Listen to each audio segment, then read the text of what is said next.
I know this title might go against what I've been preaching on self-improvement, like you must have no ego, you must improve yourself. I am always a student. I will be learning to the day I die.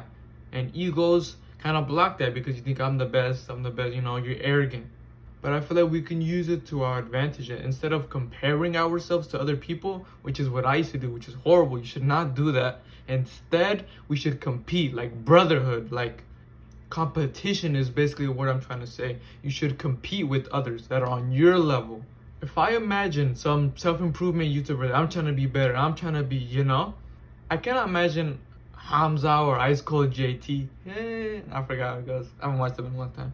You need to compare yourself, people that are in your lane. If I compare myself with people that are up there, Hamza and them like that, you're setting yourself up for failure. I'm not saying that you cannot be bigger, or it's not bad to have big goals, but you need to set yourself in a playing field where it's people that are like you, that are in the same lane as you, same subscribers, same kind of view count, same kind of, you know what I mean?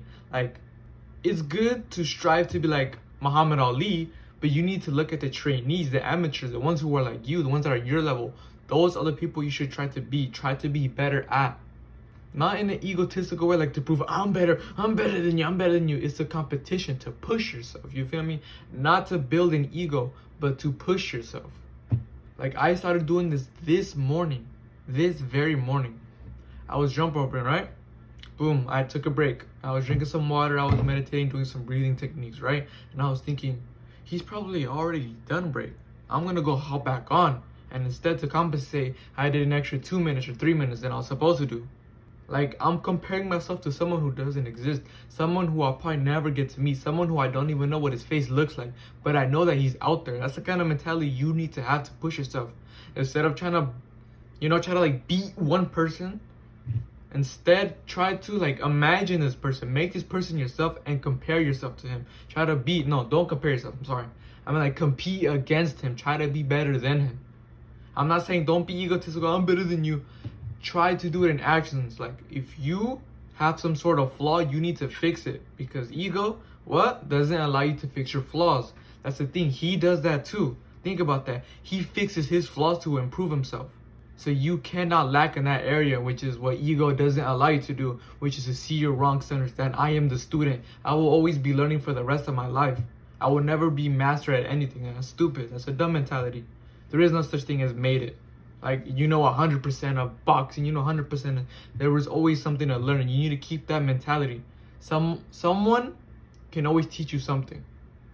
And you need to keep that engraved in your mentality. And he knows that as well.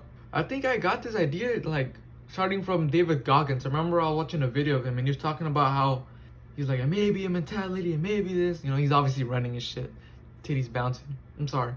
And then he just kept going about how, like, you should create this person inside your head. Like, you may not get to meet him, he may not have no face, he may not have nothing, but he's doing better than you. Are you gonna like compete with him, or are you gonna stay down? And he was just talking about like, yeah, you should try to compete and stuff like that. Like when I'm feeling a bit down, like I'll use this now. Or what I used to do is I used to not compare. I used to just say like, who in my high school right now is meditating? It's probably under 1%. I think there's like 2, 3, 4,000 kids. I don't know what the percentage is. It's probably under 1% right now. I should feel grateful and happy. And if it's above 1%, then that's great. I'm glad there's people out there trying to change their lives. I'm glad there's out there people who care about their mental health and stuff like that. Like, that's the kind of competition. Like, I kind of created that before I really created this. Like, you create your own competition. But the reason I say ego is not the enemy, because you can use it how I use it, to push yourself to greater limits, to be more on self-improvement, to take it more serious, to guard your attention more, basically. I'm comparing myself to someone who doesn't exist. No, I know he's out there. I don't know where he is in the world, but he's out there, and he's thinking of beating me. Am I gonna allow that to happen? He's trying to beat me. He's going as hard as he's improving himself the hardest. And I'm doing that shit too. I don't know where he is. I know that he exists. He's imagining someone like me, someone on his level. But the thing is also, too much of one thing is bad. So if you let this get to you, trying to be the best, trying to be the best, and you don't improve on your flaws because you don't care about that, in turn, he's winning because he does care about his flaws. And he improves them, fixes them and all that, right? And in turn, he becomes the better man. And in there, he's winning you. But like I said, you can use this as like a good thing to take self-improvement more serious or got your attention more serious. Like sometimes you just get that temptation. Like I get that, like I'm meditating, I'm just thinking like a good thought, like, oh, I should Google it, I should do. But the thing is, you shouldn't do that because that ruins your attention. Your attention is something very important, something you should be very like observant about, basically. Like I'll be meditating, right?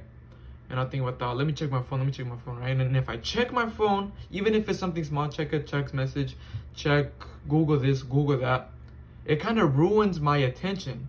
And the thing is, by doing this, what we're doing, comparing ourselves, you think, okay, I'm getting a thought to go on Google right now to check something or to check a message, to check something on my business, right? You think, wait, that's gonna ruin my attention. And in turn, the other person, he gets more meditation time, he gets more meditation minutes. Instead, what I'm gonna do is right now, I'm not gonna check my phone and I'm gonna get an extra 5 minutes in my session to be more ahead of the game. You feel me? Compare yourself, compete to improve your flaws and be a better person. You see? Yeah, progressive overload, mother. Yeah, I'm gonna cut it off short since I'm not really well educated on the topic. I'll probably redo this video once I read, what was it called? Ego is the Enemy by Ryan Holiday. But that's not until a couple of months because I got a couple books ahead. If you guys want to leave any advice or any criticisms, because as I said, like I'm not really well educated on this topic, so feel free to do that. And with all that said, don't be average, be limitless.